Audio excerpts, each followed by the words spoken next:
여러분, 오늘 아침 출근길에 환율창 확인하셨나요? 숫자 1506.75원, 가슴이 덜컥 내려앉지 않으셨나요? 사실 우리 같은 평범한 사람들에게 환율은 그냥 해외여행 갈 때 좀 비싼 돈 정도였죠. 그런데 지금은 상황이 완전히 다릅니다. 이 1500원이라는 숫자는 단순히 달러가 비싸졌다는 뜻이 아니에요. 전 세계가 대한민국이라는 나라에 대해 야, 너네 예전 같지 않다. 너네 화폐는 이제 못 믿겠어. 라고 대놓고 뒷담화하고 있다는 성적표거든요. 영화 국가부도회나 기억하시죠? 그때 환율이 2,000원까지 치솟으면서 나라 전체가 곡소리가 났습니다. 지금 1,500원이 그 정도 아니라고요? 천만의 말씀입니다. 그때는 일시적 사고였다면 지금은 만성질환에 가까워요. 서서히 끓는 물 속에 개구리가 되어가고 있다는 겁니다. 오늘 심야의 사회 문제에서는 우리 지갑에 빨대를 꽂고 자산 가치를 야금야금 빨아먹고 있는 원화 가치 하락의 실체를 아주 잔인하게 파헤쳐보겠습니다. 심연의 사회 문제.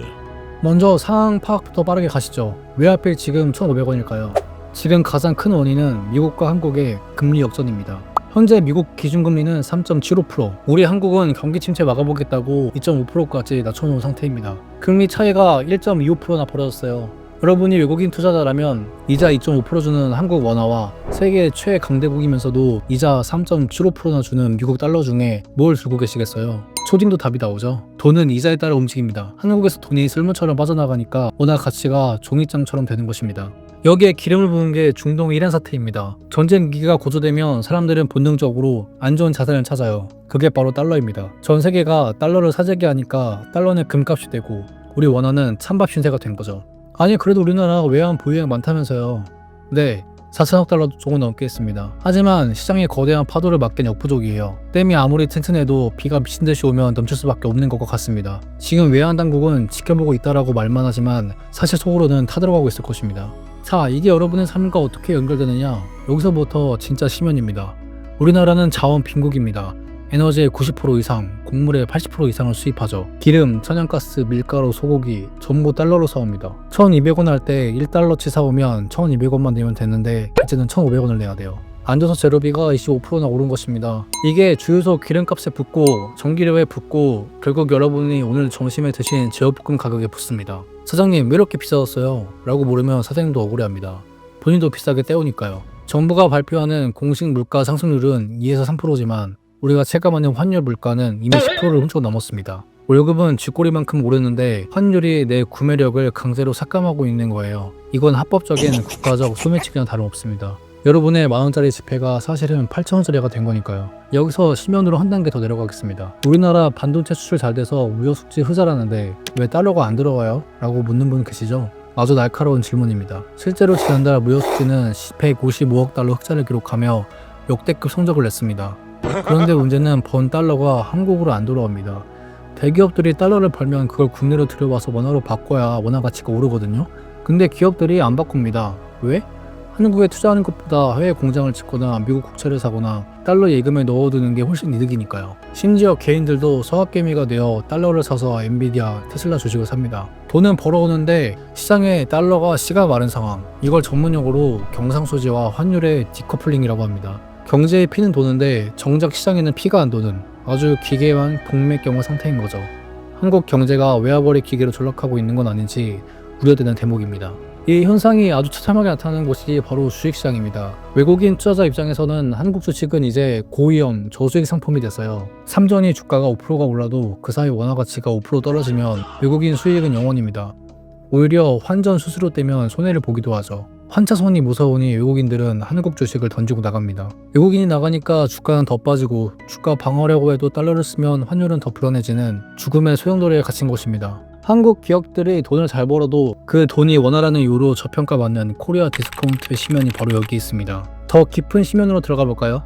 환율은 그 나라의 국력과 미래 가치를 실시간으로 반영하는 거울입니다. 그런데 대한민국은 냉정하게 어떤가요? 전 세계가 경악하는 합계 총선율 0.6명대. 투자자들도 바보는 아닙니다. 애도 안 태어나고 노인들만 가득할 나라. 20년 뒤에도 생산이 가능할까? 내수가 돌아갈까? 라는 의문을 갖는 거죠. 인구가 줄면 노동력은 줄고 세금 낼 사람은 사라지는데 연금 고가속도는 빨라집니다. 국가 재정이 부실해지면 화폐 가치는 당연히 떨어지죠. 즉 지금의 1,500원 환율에는 대한민국의 인구 소멸 리스크가 선 반영되어 있는 것입니다. 2026년 현재 우리나라가 겪는 이 환율 쇼크는 단순히 경제적 이슈를 넘어 대한민국이라는 주식회사의 지속 가능성에 대한 전 세계의 불신이 터져나온 신호탄 인생입니다. 우리가 이 시면을 직시하지 않으면 원하는 글로벌 독립국 신세를 면치 못할 것입니다. 여기서 더 킹받는 사실 하나 알려드릴까요? 환율 상승은 모두에 공평스럽게 고통스럽지 않습니다. 자산가들은 이미 오래전부터 자산의 상당 부분을 달러, 금, 미국 국채로 분산해뒀습니다. 환율이 1200원에서 1500원이 되면 그들은 가만히 앉아서 자산의 25% 불어난 것입니다.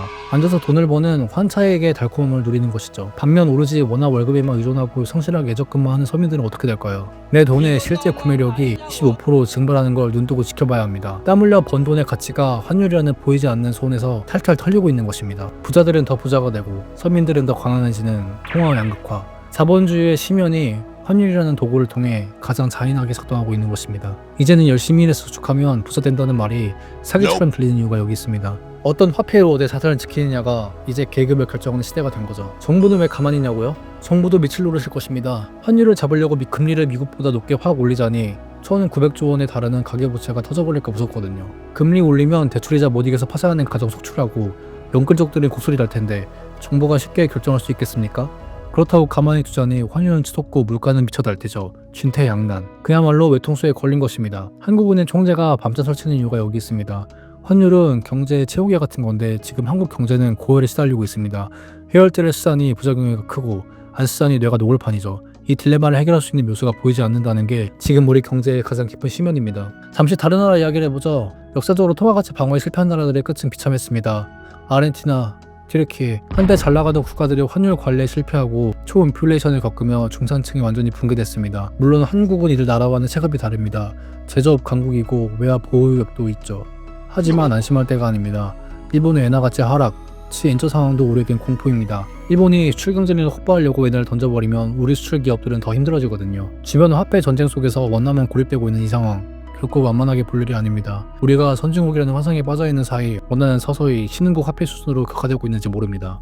자, 그럼 우리는 어떻게 해야 될까요? 이제 원화라는 바구니에 모든 달걀을 담아둔 시대는 끝났습니다. 국가가 내 노후를, 내 화폐 가치를 지켜줄 거라는 순진한 믿음은 이제 위험합니다. 소액이라도 달러 자산을 보유하거나 글로벌 경제를 갖춘 자산으로 포트폴리오를 분산하는 것은 이제 재테크가 아니라 생존의 문제입니다. 여러분이 반전 월급이 300만 원이라면 그 300만 원의 가치가 1년 뒤에도 300만 원일까요? 환율이 1600원을 가면 그 가치는 또 한번 깎일 것입니다.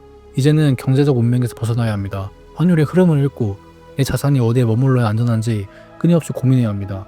1,500원 환율은 우리에게 이제 더 이상 예전처럼 할 수 없다고 말하고 있습니다. 1,500원 환율은 단순한 일시적 현상이 아닙니다. 한미 금리 격차, 중동의 지정학적 위기, 한국 경제의 구조적 동맥경화, 그리고 인구 소멸 리스크가 한데 뒤섞여 만들어낸 거대한 심연입니다. 이 숫자는 우리에게 경고하고 있습니다. 정신 차려. 너네가 가진 돈의 가치가 녹아내리고 있어라고요. 비관만 하고 있을 수는 없죠. 위기 속에 기회가 있다는 말은 뻔하지만 냉정한 현실인식이 그 기회를 잡는 첫 번째 걸음입니다. 지금의 환율 급등은 우리 경제 체제를 바꾸라는 마지막 경고등으로 받아들여야 합니다. 기업은 혁신하고 정부는 구조개혁을 하고 우리 개개인은 스스로를 지킬 금융의 방패를 마련해야 합니다. 오늘 영상 어떠셨나요? 1,500원이라는 숫자가 이제는 조금 다르게 보이시나요? 다음에는 더 깊고 날카로운 수로 찾아뵙겠습니다. 감사합니다.